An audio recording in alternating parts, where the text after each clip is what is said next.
Hey, friends, this is Jen Fry with Jen Fry Talks Youth Sports, and I'm here. We're about to have June 15th, the official time of the ability for coaches to talk with juniors, right? Yeah, 2028 is at this point going right into, now. yeah.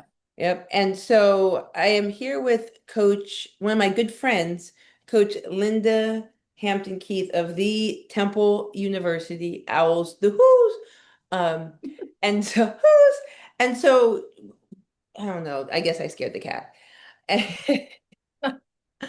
And so we want to have kind of this conversation. I'm going to have this conversation with other folks within youth and kind of the intersection of college sports to have like real conversations from coaches who are about to be doing all the phone calls, all the textings when it comes. And I think it's fair for you all to hear from the horse's mouth about what's going on, what their feelings are, what their hot takes are, all of that good stuff. So Linda, give like a little intro of yourself. Yeah, thank you for having me. Yeah, I've been coaching. I think I can't even think now. It's well over 20 years now at this Absolutely. point, but yeah, it's been a while. And I think once you hit 20, you kind of stop counting. But I've been doing this for a long time. All at the Division 1 level, and have really seen it. I mean, you and I have both seen it all from, Yep.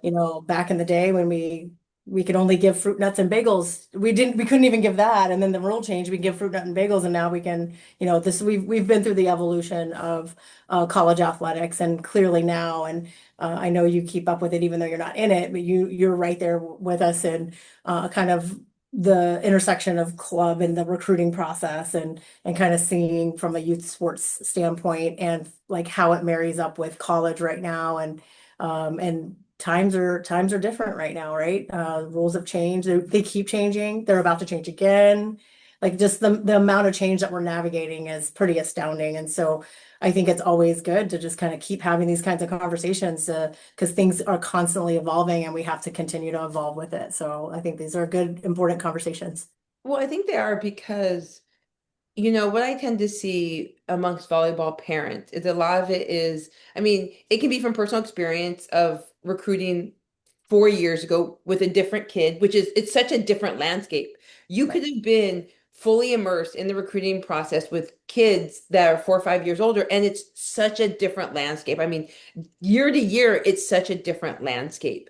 Yeah. And it's important that you understand, I think when we were chatting beforehand about this idea of certainty and uncertainty, and I really wanted you to start there because, you had said something that really stuck with me. It said, when we come to positions, when it comes to recruiting, parents want certainty in a very uncertain kind of industry. Yeah. Let's be honest, the world is uncertain right now, right? Because we have access to so much information all the time, and it's immediate. Like, we don't wait till the 11 o'clock news anymore to find out what happened that day. We're constantly getting updated on the world. So if you start there, right, the world is changing, the world is constantly shifting, and then your country, like everything that's going, it just all kinds Mhm. comes down to our whole lives, and so we're always just bombarded with information of things that are constantly changing. And of course, the reaction to that, or the need for certainty, becomes greater and greater, because you're like, in certain uncertain times we want things to be certain. So when we are going into situations with kind of preconceived notions of like, well, this is what it's going to be, and then when it doesn't meet that expectation, right, think now we have, you talk a lot about conflict, right? Now there's a conflict because expectations and what's actually happening aren't being met. But that expectation was so narrow that Mhm. you didn't leave room for any flexibility. You didn't leave room in your expectations for change and shifting and things kind of, coming up different. So I think that's a big piece of it, is because we want certainty, we want a very that narrows our scope so far down to like, this is what I'm expecting. And then as soon as something doesn't go exactly as planned, we're like, oh, the whole thing's blown up, right? And I think what I would like to see is just, kind of an expansion of like, hey, there's some really basic needs that obviously need to be met, but there's no wrong choices here, especially when you come to recruiting. Look, if you're fortunate enough to have options, and you've got multiple options, you're not going to make a wrong choice necessarily. You're going to find a better choice, but there's no right and wrong. And I think when you approach it from a right, wrong standpoint, right, then that's when you're worried about, did I get it right or did I get it wrong versus am I invested in the experience I'm about to have? Those are two different approaches. So it just, plan for the uncertainty, and be open and flexible for things to shift and change because they are going to 100%. And I think, the big problem with the right and wrong is that what tends to happen is that the options that they didn't pick, they romanticize.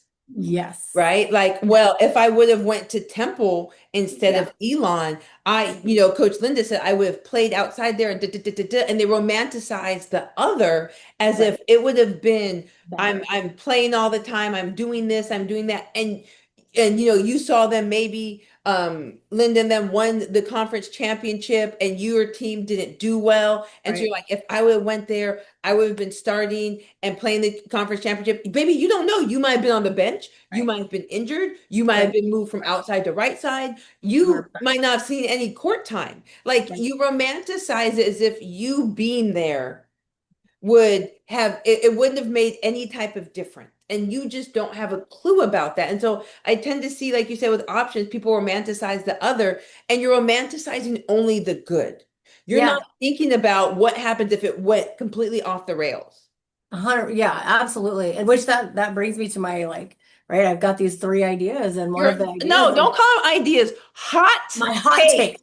The My hot spiciest take. of takes. Okay, so start. So I'm gonna put you in. Let's go. Yeah. What's hot My take number hot one? takes. I have a hot take. Again, we've been doing this for a long time, Yes. and so you hear things over and over again, and they sit with me, and I kind of think deeply about them over time, and I just one of the hot takes, which you just kind of alluded to, was this idea, whether that be from recruiting coordinators, parents, whoever is involved in the recruiting process, is this idea of like, we got to keep all our options open, right? And we hear that all the time. Well, I'm just, I'm gathering and I'm just keeping all my options open. And my hot take for that is like, you don't want to do that. Mm, That's difficult because the more, there's some studies on this for sure that, mhm. we talk about, hey, the more options you have, the Yes. more that everything's a possibility, Yes. the more idea time, the more you're going to romanticize and Yes. not be happy with your decision Yes. because you've allowed all these external factors to come into play as opposed to entering in with a narrow down. I say this all the time when I give recruiting talks. I said, have you ever paid attention to how many cereals there are in a cereal aisle? Next time you go to the grocery store, There's so many. there's so many. There's a whole row, usually like it's a Yes. whole entire row. And if you walk into the cereal and you go into the store and you're like, I need cereal. I have no idea what kind of cereal I need, but I need cereal. But you're open to every I'm gonna keep option. my options open, my I'm cereal going to keep open my boxes. options open. Let's see what they have. You're going to stand there and analyze every single cereal. And you're going to be stuck there for 20, 30 minutes trying to buy a Yes. box of cereal. Yes. But if you know who you are and you know what you like and you can eliminate what you don't like, for me personally, I don't like chocolate. There goes half the aisle, maybe more. There's Mm, 60% of the aisle. I don't like chocolate. So I know when I walk into the aisle, I can eliminate. I don't even look at them. If it says Cocoa Puffs, I'm moving on. Right? If it says Cocoa Pebbles, I'm moving on. But if it says Fruity Pebbles, I'm gonna look. So I think a lot of this is just you got to walk into the process knowing who you are a little bit better and knowing what you can eliminate right out of the gate and what you can stop and pay attention to. Because if you keep all your options open, you're going to let a lot of external information in that's going to cloud your ability to make a decision that you're going to be happy with. And I think, again, and I tell people this obviously, and I'm in Temple, I'm in Philly, there's a highway, I can hear it. Like there's a highway right outside the door. If you are looking for cows, you ain't coming to Temple, right? So if you are looking for, you want agriculture, you're not coming here. And you shouldn't, and that's okay. We're not for you. But if you're looking for law and you're looking for business and you're looking for sports business, okay, now we can talk because I can tell you, hey, you can take a train and be in downtown and have at this Comcast Center and we can hook you up with it. We've got an internship waiting for you, you know. So I think it's really knowing, it's walking into the process and being able to eliminate right out of the gate a lot of noise. And so this idea of when I hear keep my options open, I hear you're not for me. Because Mm. when you kind of have it locked in and you're like, I know this is along the lines, you don't have to have all the answers, but if you're along the lines of that, you're like, okay, you can articulate that. But if you're saying, I'm just keeping my options open, I'm like, well, that's gonna take too long. I'll see you later. So Well, yeah, because like I can't try and talk and compete with like a Michigan State that's literally in the fields, right? With right. Cal, like then That's the not comparison game becomes too much. And I right. 100% agree with you on that. And I think the thing is that parents and athletes want the sexiness of saying, I have all these schools who want me, Yes. right? It's like when we watch football and basketball and they each have, right? Each person has all their hats and they're like, Florida, Yes. nope. Yes. Right. Duke, nope. Right. And like they want to show how Right. much they're wanted. Yeah. And in reality, you're looking at Ohio State. You probably weren't going to be looking at FIU, right? You're not going to be doing that. And but you just want to be wanted. And I understand that. And I feel that. And it waters down, like you said, your recruiting process because you're sitting there looking at like, well, I don't really like this city, but I It's like, and cool. you're like this Yeah. type of like, but maybe Mhm. I can Right. maybe fit. Temple's in the city. It's Right. the cityest of cities. Hmm. If you try and say, well, I don't like the city, but I like this, you're going to be missing out on 90% of your experience of walking to and from class, walking to and from the gym. There's going to be a homeless guy over there. There's going to be cars and trains and all like everything about the city. If you don't like it, you can't look there. And when you try and keep your options open, you're doing a disservice to you, to your time, everything. Because Linda, we've both been there where we're recruiting a kid who's like, yeah, I'm good. And then they end up going to this random, you're like, All the time. why Like, would you and we pick? talk about this, right? We have these conversations and we're like, well, tell me what's important to you, Yeah. tell me your values. And then they pick something that you're like, that's the opposite of what we just talked about. And then sure enough, you're like, oh, look, they're in the transfer portal. I could have called that. Like, I called that the second that happened, because if you're being honest with yourself and you're talking about your values, you're talking about, hey, these are the things that are important to me, and then you choose something that is completely counter to that, like you're gonna like, yeah, that's gonna happen, And so I think that is to your point, if you things have to align. Things have to align or else and there's often times where again you're going for the big name, you're going for, a name brand, a conference name Yeah. brand just to say, hey, I play and whatever. And like and it's really, like that's again a disservice, I think, because again, if you're locked into your values, and look, there's nothing wrong with wanting to play, be ambitious, hey, I want to play, and that's part of it too. It's like, hey, I want to play at the highest levels, and this is where I'm staying focused. Great, awesome, Yeah. good luck. But at the same time, if you're if one of those places, if you're doing it just for that, is you're like, well, I want to play in this conference, or I want to play at this I name want to brand. play at a big football school. Yeah. Oh, that one, that's a funny one. I'm always like, okay, because you only maybe if you're lucky, you get to go to Maybe, one. maybe. If you're lucky. Maybe you've gone to four your whole career. So that's great if you want to be in a big football school. I guess part of that is like, well, what does that mean? Do you want to go to the games? Like being at a big football school, like what is the benefit there? Is it because you want to go to the games? Because that's not realistic, right? Is it because you like that your school's on TV? Like I don't like that. I would dig further into that. I want to go to a big football school. Okay. Are you playing football? But also no, if you go to a big football school, that house settlement money Fair. that's Fair. where But it's also then there's some other questions that have to be asked. Okay, well, how does that help you? going. How does that help your sport? It might. It very well might. But those are questions that Yeah. should be asked. So yeah, Yeah, no, those are so the first one so is that yeah, you can't have your whole recruiting, you can't be open to everything, right? Like you can't be open to I everything. would help people with resumes and I would be like, well, what are you looking for? I don't know. Well, baby, you can't do a resume then. Yeah. You have to be narrowed down on what is you want, where you want to go. And this is a conversation with your parents. And even if a really big school wants you, you have to be able to have the wherewithal to be like, I appreciate it. I just don't want to live out in the Yeah. country 2 hours from an airport. Like Because I know yes, because I know myself well enough yep. that I'm not gonna, right. No, I think that's a really big deal. So again, it's like before you even get to June 15th, sit down with your family Yeah. and have these conversations. And there's some things you can really narrow out right away. Do you want to be close to home, far from home? Does it matter? Is To it you, and not your parents. yeah, right. Not you. Yeah, you. Like, how do you want to be, do you want to be a car ride? Do you want to be a flight? Once you get on a plane, do you want to have it a direct flight? Do you want connected? Like, these are all little things to think about of like your quality of life. Are you okay with, what about time zones? Are you good with being 2, 3 time zones away? Because that literally affects how you talk to your family and when you talk to your family. I lived on the West Coast. My family's on the East Coast. I'm like, don't call me at 6 in the morning because it's 9 o'clock your time. Like, I'm not gonna pick up, because I think those are again little quality of life things Yep. that you've got to think about. A big one for me, and you said it was airport.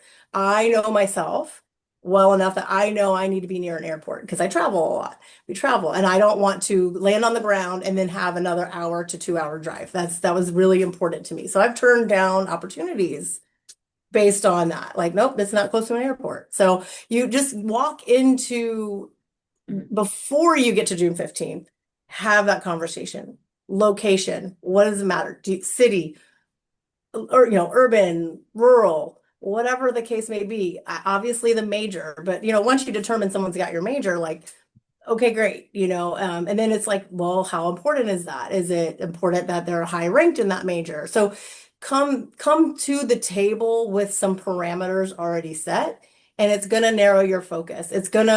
You're gonna walk into the cereal aisle next time and you're gonna go straight to what matters most as opposed to standing there for 20 minutes, Yep. which in recruiting world could be months and months and months and months and a lot of torment and stress Yeah. because you're allowing all the stuff to come in as opposed to keep the noise out, stay focused on what is important to you. So stop keeping all your options open. Yeah. And so kind of a few things on that. And you all might tell people you're excited, like, oh, these schools contacted us. It's okay to be like, yeah, and we turned them down. Yeah, People are like, oh my gosh, you did? Yeah, yeah. because it doesn't align. It Just doesn't because another align. person is interested and would want that for them, you don't have to get sucked into that at all. Correct. Also, if you like and follow Jen Fry Talks Youth Sports and you DM the word in caps athlete, you'll get a guide that has like over 100 questions that you can talk through with your parents to help look a guide to give it to them. So we can't go through the serial aisle of schools with just I'm just gonna keep my eyes open, Yeah. knowing full well you hate some damn Raisin Bran, knowing Yeah. well, and you sit there and reading the Cut it back of the out. box like you're Yeah. interested. Don't Cut do it it. out. You don't Cut need it out. it. You don't Nope. need it. Okay, what's hot take number two? Let's see. Hot take number two would be, um, I hear a lot too is that when you're looking for a school that you want to, hey, pick the school that you would want to go to if you couldn't play your sport, whether you got hurt or something happened, and you want to go there to the school, and make sure you like everything else about the school besides like just in case you can't play your sport. And I think again, all of these hot take, all of these this narratives that they're all coming from good intention, right? It makes sense, right? You're like, yeah, you're going to be spending a lot of time in your school. Obviously, academics is important. Like those all matter, um, to a certain extent. But I think that is what it's missing is the context of, okay, but you are going to play your sport. And let's just say, worst case scenario, you do get hurt and you're not able to play. Well, that doesn't mean you're like off the team. That doesn't mean like all of a sudden now you just get to be a regular You're a free student. No, no, agent. no. Yeah. You're still an athlete. You still have obligations. You still have, in fact, you enter a whole new world of medical care. And you're in the training room and are you doing PT? So now it just opens up a whole nother world of questions that need to be asked. Like, do you have to go off site for your PT or is someone coming to you here? When you see a team doctor, do you have to go somewhere to see the team doctor or is the team doctor coming to you?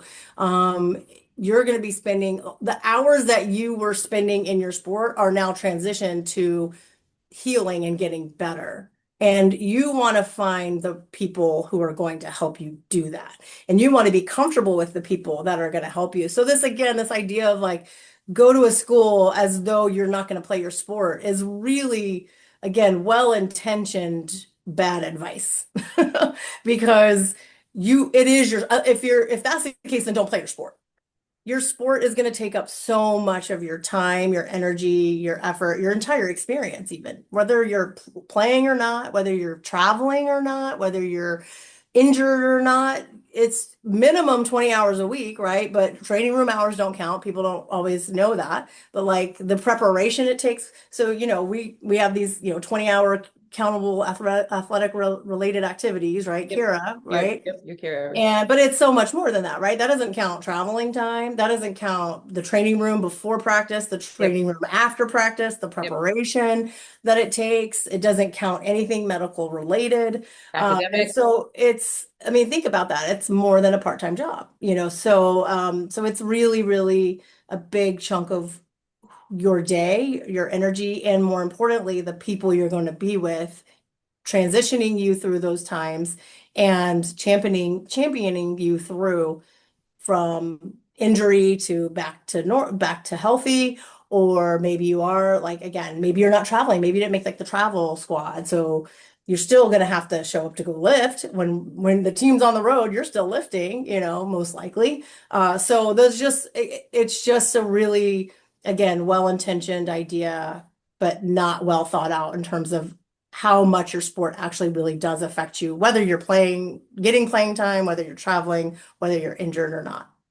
So, And I mean, I think I went to school in Alabama at a theater school. Montevallo was a theater school. I would have not gone there if I wasn't playing sports. Like I think a lot of the people would not go to their school right, if they weren't playing sport. That's just how it is. Also, you wouldn't be able sometimes to afford to go to that school. If it's right, a school that's 60, 70, 80,000, you're not going to be able to afford sometimes to be able right. to go there. And so I Sure. agree with you. And people, well, if you're injured, baby, you in that training room, you and your athletic trainer are like this. The Yes. amount of time you are in there doing PT will Yep. literally, I think some of you all compare it to like when you get injured or your family member's been injured as like a regular person, they maybe go to PT like 2 times a week. Right. Baby, Mhm. you doing PT sometimes 2 times a day. Right. Sometimes, and you're doing ice and heat Yeah. and Yeah. stem. Like, Yep. You're in a cold tank, you're in a hot tank, you gotta dry off, you gotta go shower. Like it's very time consuming, and it's a big, big part. It's a big mhm, commitment. It's a huge, I mean, we already know that playing Division 1 and playing any sport at any yep, level in college is a huge commitment. And I yep. just think that people don't fully No. understand that level of commitment, especially when you're coming from club where maybe you're playing 3 times a week, maybe you're practicing times a week, and you got no, it's like it's every day, and there's something going on, and yeah, it's a huge, huge commitment and so again, really good intentions, but not realistic because your sport is otherwise don't play the sport, Yeah. right? Like they go to the school because of the school. And So, where we see athletes go bad is when they maybe say, for instance, they have a knee injury and they can't travel with the team. And then they start doing a lot of the partying.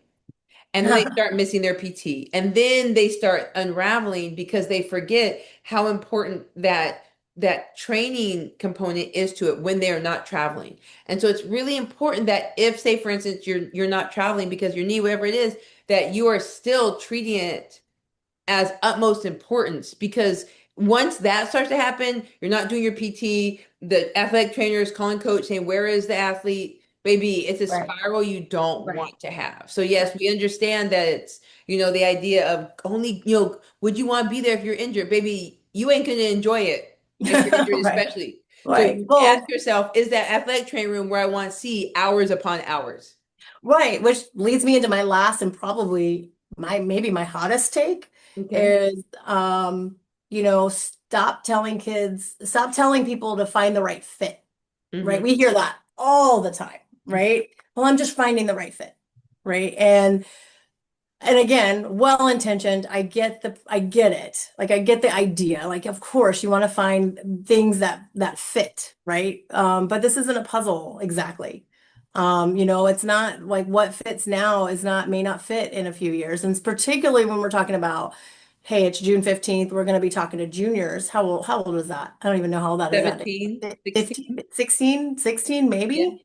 Like who you are now and June 15th is not the same person who's going to walk into college in what, two No, years. no, And even more so, who you walk into college is definitely not going to be who walks out of college. no.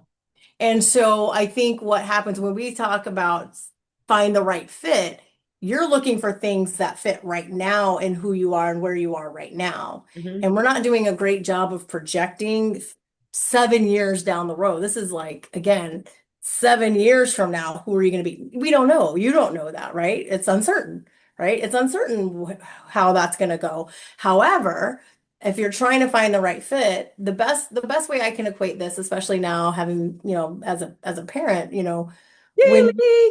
when you go when my daughter was, even now she's still growing, right? Like right now when she was 3 or 4 years old, I was tell parents like picture when your awesome daughter, you're going through this recruiting process, go back and remember when they were 3 or 4 years old. Let's say 3 years old.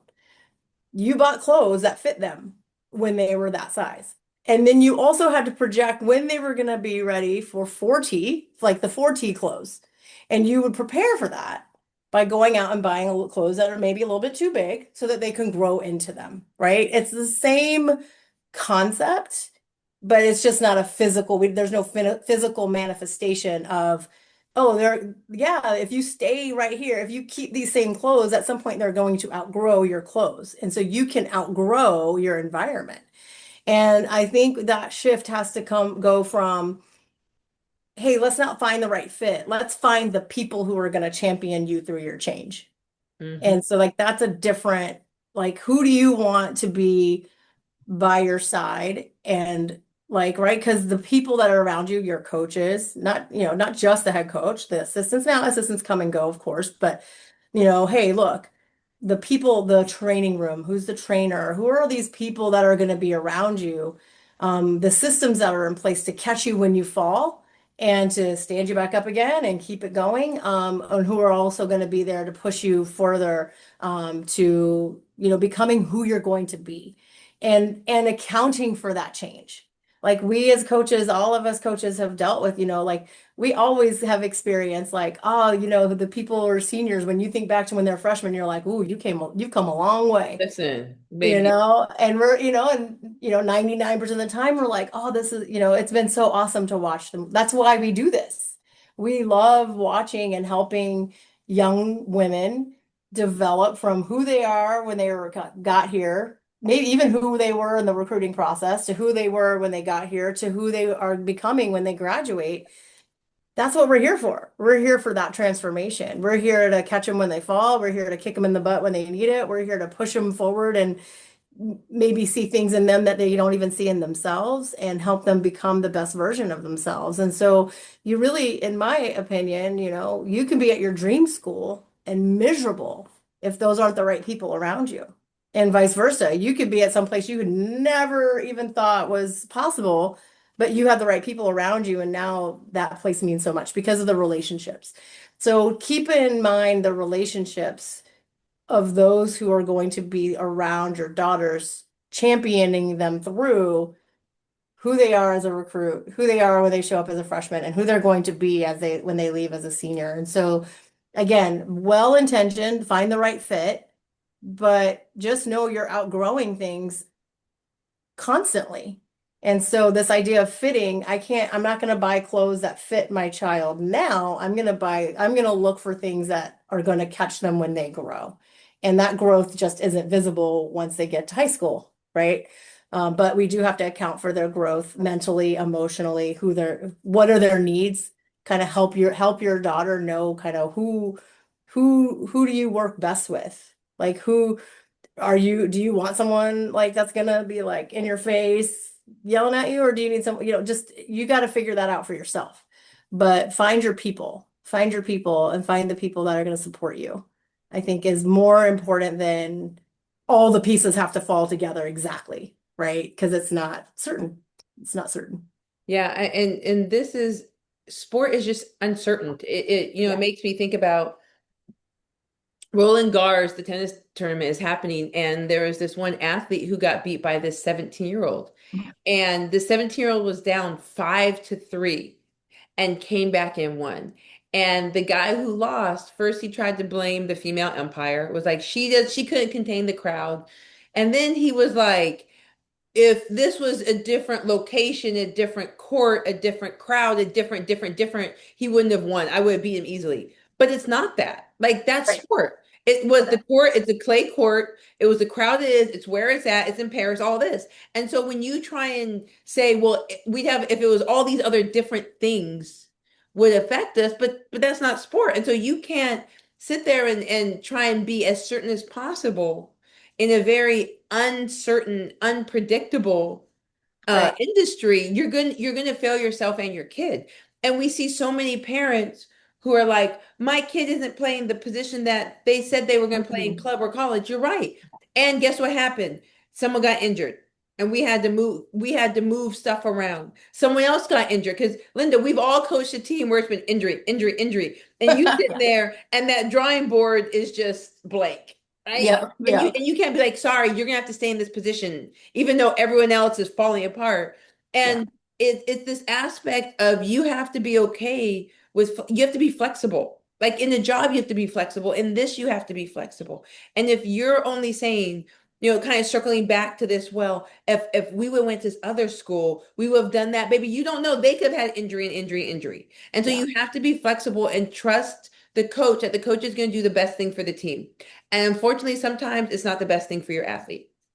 Well, I would even hazard to guess, or I would even be bold enough to say, oftentimes the most remarkable discoveries are made Ooh, I when like those that. things happen. Some of the things like that you're like, all of a sudden, hey, that setter becomes a libero that you weren't planning on, but holy cow, now they're all, I mean, I had Yeah. that happen here, where, I came in and it was like, hey, this person's a middle, and I'm like, how about outside? And now they're, 3 years later, they become all conference. So some of the greatest discoveries are made through flexibility. Some of the greatest discoveries are made, you end up becoming greater than you even thought possible in something that maybe at first you're very resistant to, right? And it's just a matter of, again, how flexible are you going to be? Can you be open to possibility? Because again, I can't tell you how many, some of the best athletes and some of the best, like most accolades, most rewards have come from places where we didn't think they were going to come, or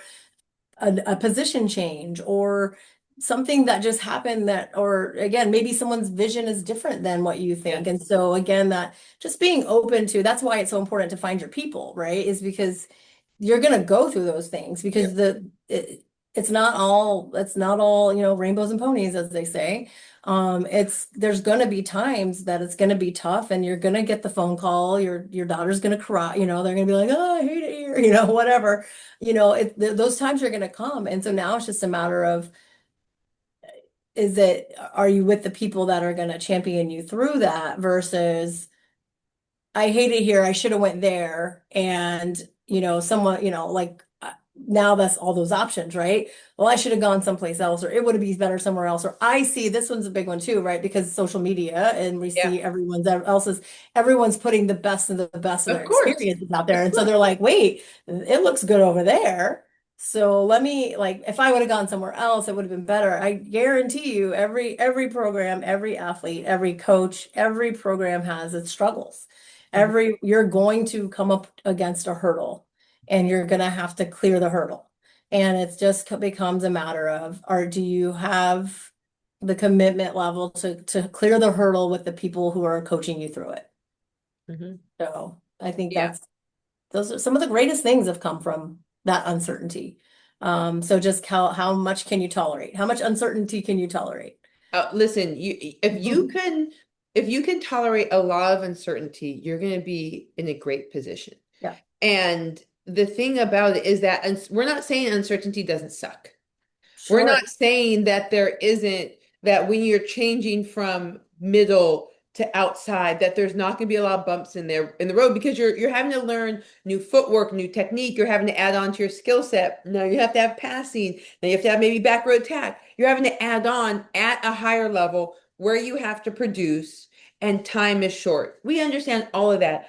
And I think about, remember, who was that girl, that libero that grew to become outside at UCF?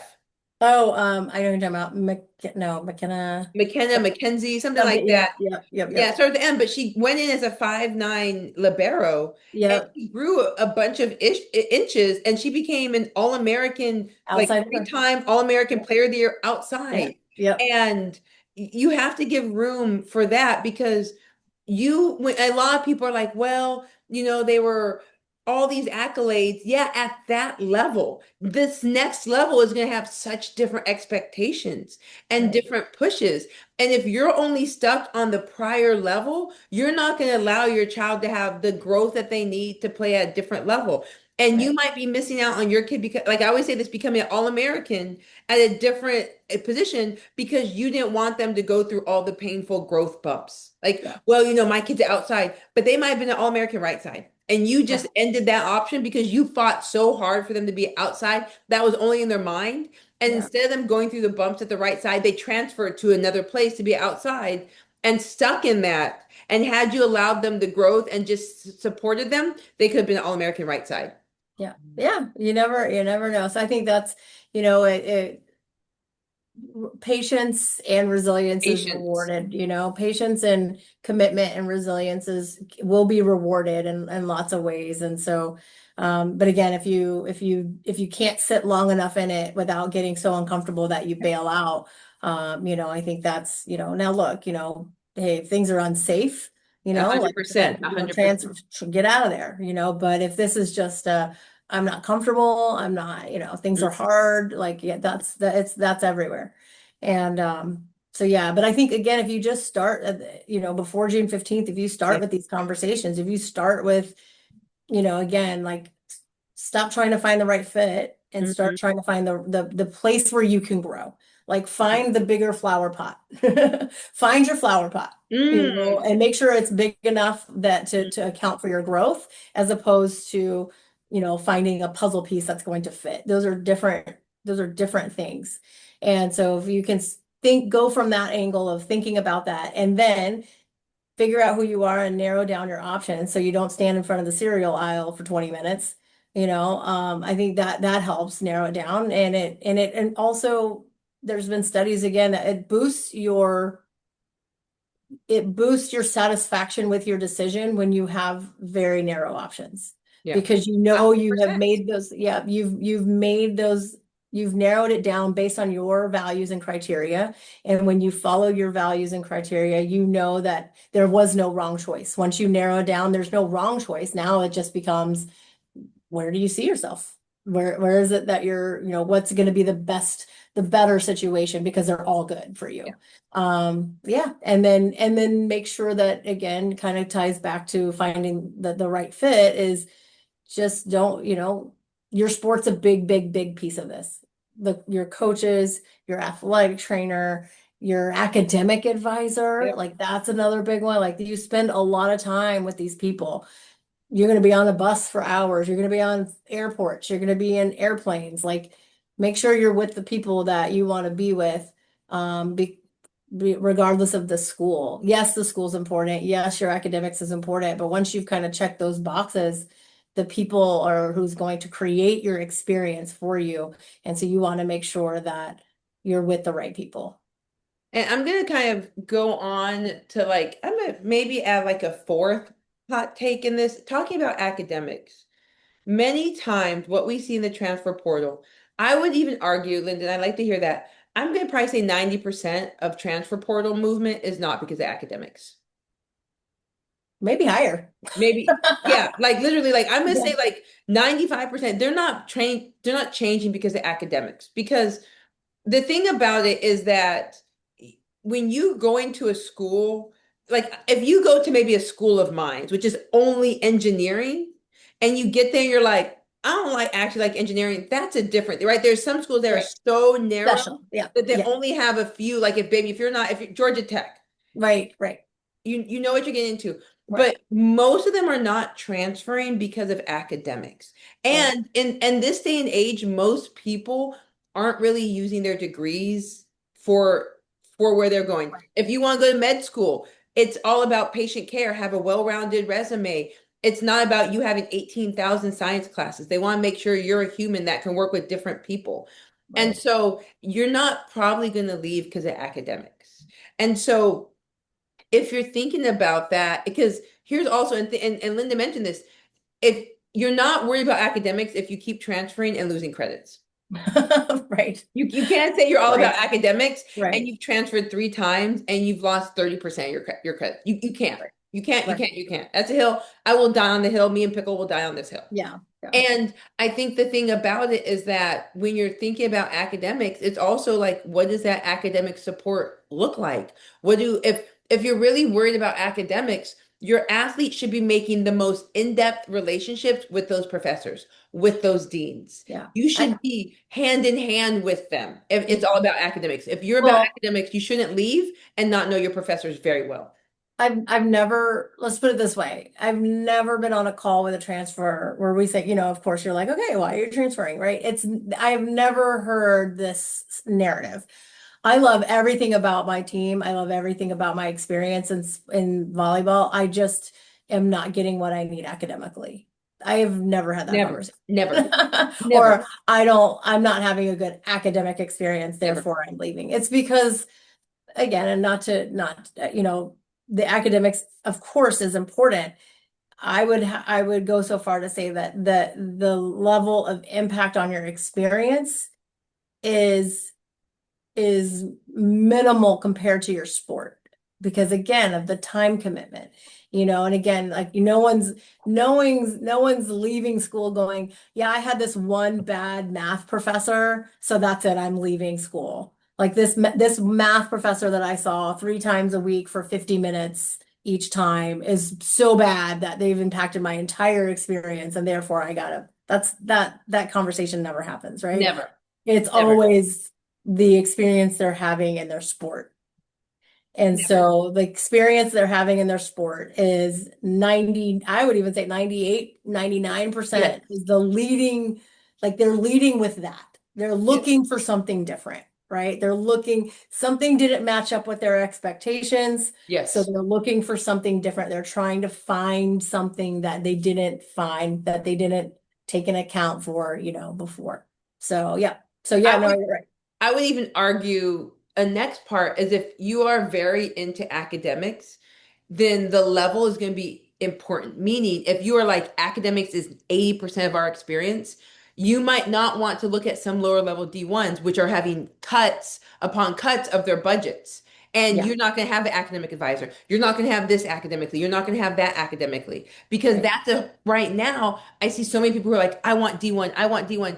Baby, I would argue go to a higher D2 because Oh, they're going to have more 100%. money. Some of these lower D1s, they are slicing and dicing like they're on one of those chef cooking shows where they're like, budgets are being Yeah, cut, yeah, academic budgets are being cut, professional development, all these things are being cut. And so if that's something that's really important, you got to ask about the budgets being cut. Because if there's one academic advisor to all the athletes, if there's one real strength and conditioning coach, one real athletic trainer to all the athletes, your experience is going to be horrible because they're not going to have time, they're not going to have the resources for you. So if you are truly interested in academics at that level, there are some levels that you're not going to want to go to because they're not going to have the resources to truly help you the way you right, want to.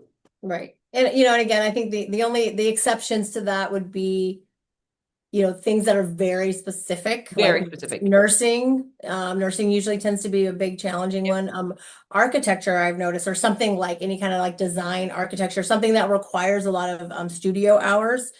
Those things are really, Well, can I also mention yeah, architecture also includes it's like drawing and like certain maths. I was yeah, talking, I think it was Sarah, my best friend I was talking to, because her family is like architecture, design. You have to take two different types of classes. like I think it's like a paths. lot of drawing and stuff Mhm. like that. That makes it really intense. Yeah.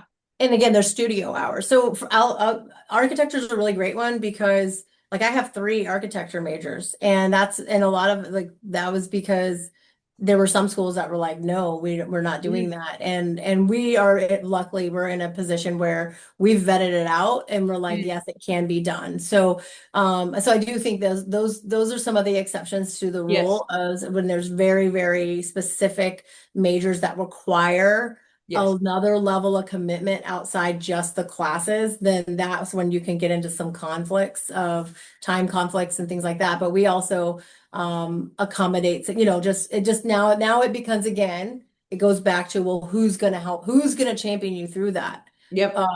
Because it would be really easy to be like, no, you can't do that because it's just gonna, or are you gonna have someone that's like, hey, we're gonna work through that. We're gonna figure that out together.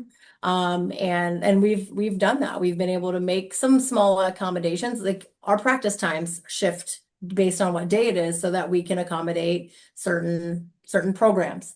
So yeah, so I think those are the exceptions, but again, no one's like leaving, they're like, oh, now I will say that there's been some that are like, I thought I was led to believe I could do this major, and then it turns out I couldn't. Like I have heard that before. But again, it's still led with the experience of the sport, if that makes sense. Yeah. So, yep. 100%.